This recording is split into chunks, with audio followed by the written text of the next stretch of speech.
नमस्कार दोस्तों, मेरा नाम है राज के वर्मा और आप देख रहे हैं रिपोर्टर जी। आपने चैनल को अगर सब्सक्राइब नहीं किया तो चैनल को जरूर सब्सक्राइब कर लीजिए। चलिए बात करते हैं लोकसभा चुनाव की। लोकसभा चुनाव की एक एक सीट को जीतने के लिए तमाम राजनीतिक दल अपनी गोटियां सेट करने से लेकर उनको बैठाने में लगे हुए हैं। एक एक सीट पर जबरदस्त तरीके से तमाम राजनीतिक दल मंथन चिंतन कर रहे हैं। बहुत सारी सीटों के ऊपर उम्मीदवारों की घोषणा हो चुकी है और बहुत सारी सीटों पर अभी उम्मीदवारों की घोषणा होने का इंतजार किया जा रहा है, फिर वो चाहे इंडी गठबंधन की तरफ से कहें या फिर एनडीए गठबंधन की तरफ से कहें। लेकिन चलिए इस सब के बीच बात करते हैं हरियाणा की। हरियाणा की 10 लोकसभा सीटों पर इस बार क्या नतीजे आ सकते हैं। पिछली बार की बात करें तो 2019 में हरियाणा में बीजेपी ने पूरी तरह से सुपड़ा साफ कर दिया था, 10 की 10 सीटों पर जीत हासिल की थी। तो क्या एक बार फिर से बीजेपी 10 की 10 सीटें हासिल करने में कामयाब रहेगी या फिर इंडी गठबंधन बीजेपी को बड़ी चुनौती दे सकता है, या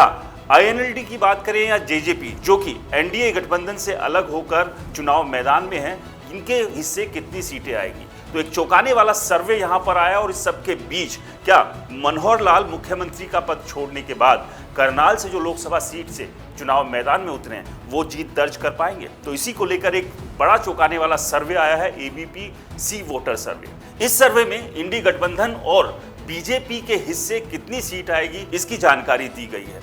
आपको बता दें कि कांग्रेस ने अभी तक अपनी किसी भी सीट पर उम्मीदवारों की घोषणा नहीं की है। ऐसे में इस सर्वे के नतीजे जब कांग्रेस अपने उम्मीदवारों की घोषणा कर देगी तो उन पर भी काफी बड़ा असर डाल सकते हैं। खैर, लेकिन अभी जो हालिया सर्वे किया गया उसमें दावा किया गया है कि 10 में से बीजेपी के हाथ 9 सीट लगने वाली है। इस बार एक सीट का नुकसान बीजेपी को होगा और इंडी गठबंधन एक सीट पर जीत दर्ज कर 2019 के मुकाबले 2024 में अपना खाता खोल सकती है। चलिए अब बात करते हैं एबीपी सी वोटर के मुताबिक कौन कौन सी वो सीट है जिस पर बीजेपी जीत दर्ज करेगी, कौन सी वो सीट है जिस पर कांग्रेस जीत दर्ज कर इस बार 2019 के मुकाबले अपना खाता खोलने में कामयाब रहेगी, और इस सब के बीच ऐसी वो कौन सी सीट है जहां पर दोनों पार्टियों के बीच क्लोज फाइट रहने वाली है।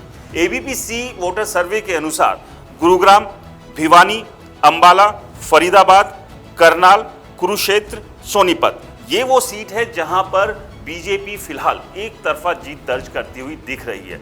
लेकिन एक बार फिर से मैं आपको बता दूं कि कांग्रेस ने अभी तक अपने उम्मीदवारों की घोषणा नहीं की है। इंडी गठबंधन के तहत सिर्फ कुरुक्षेत्र से आम आदमी पार्टी के उम्मीदवार चुनाव मैदान में है। तो ऐसे में इस सर्वे पर उम्मीदवारों की घोषणा के बाद एक अलग असर, एक अलग नतीजे भी हो सकते हैं। लेकिन फिलहाल एबीपी सी वोटर सर्वे ये कह रहा है कि रोहतक में कांग्रेस अपना खाता खोल सकती है, क्योंकि पिछली बार की भी बात करें तो दीपेंद्र हुड्डा बीजेपी के उम्मीदवार से मात्र 5000 वोटों से हारे थे। तो ऐसे में कांग्रेस रोहतक सीट जीतकर अपना खाता खोलने में कामयाब रह सकती है। लेकिन इस सब के बीच हिसार और सिरसा दोनों ऐसी सीट है जहां पर कांग्रेस और बीजेपी के बीच में कड़ी टक्कर रह सकती है। हिसार की बात करें तो हिसार से रणजीत सिंह चौटाला बीजेपी के उम्मीदवार है, तो वहीं सिरसा से अशोक तंवर बीजेपी के उम्मीदवार है जो हाल ही में आम आदमी पार्टी को छोड़कर बीजेपी में शामिल हुए थे, और इसके अलावा कांग्रेस के प्रदेश अध्यक्ष भी रह चुके हैं और सांसद भी रह चुके हैं।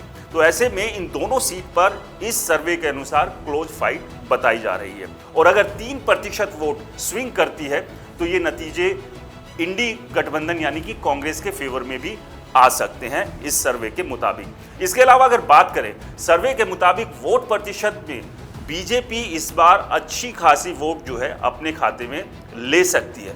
वोट प्रतिशत की बात की जाए एनडीए यानी कि बीजेपी 53% वोट हासिल कर सकती है। इसके अलावा सर्वे के मुताबिक कांग्रेस यानी कि इंडी गठबंधन के हिस्से मात्र 38% वोट आते दिखाई दे रहे हैं। इसके अलावा आईएनएलडी 2% और अन्य 7% वोट हासिल कर सकते हैं, जो कि इस सर्वे में बताया गया है। लेकिन एक बार फिर से मैं आपको बता दूं कि कांग्रेस ने अभी तक अपने उम्मीदवारों की घोषणा नहीं की है।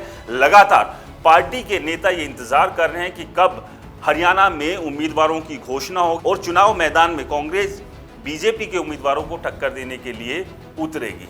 फिलहाल एबीपी सी वोटर के मुताबिक बीजेपी को 9 जबकि कांग्रेस को 1 सीट हरियाणा से मिलती दिखाई दे रही है। इस पूरे सर्वे को लेकर और हमारी इस रिपोर्ट को लेकर आपकी क्या राय है, हमें कमेंट्स कर जरूर बताएं।